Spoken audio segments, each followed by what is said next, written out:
Yesterday, nasad ko guys, nagdrama ko kay wala ko gitagag flowers sa kong ka-talking stage. And then, gifeel dyan ako guys, ba't wala ko flowers? Hindi ba ako ka-flower? Hindi ba ako flower girl? Yo, wait, lamig kayo ng the usual coffee guys. Anyway, gikan kong Cebu yesterday ha. And then, umuwi ako ngayon sa Butuan kasi may hearing ako bukas. Nalas na ako guys. Mga tanan ako sa wala ko na matagay flowers. Eh, kaya nakadumdum siya nga. Allergic ko na ko sa pollen. Diba? So, like, personally, wow ko kadumdum ka na saan ako nag-iingon. But, feel na ko super allergic din po kong pollen.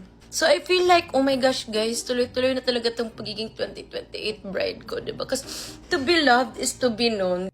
So, sa mga walang flowers dyan, see you sa 2028, bading. Magiging 2028 bride na talaga tayo. Uy, guys. Lamig init tuon. Gikan ni sa the usual coffee. For real. Huwag ko nagbayaran na niya. Ako yung nag-order.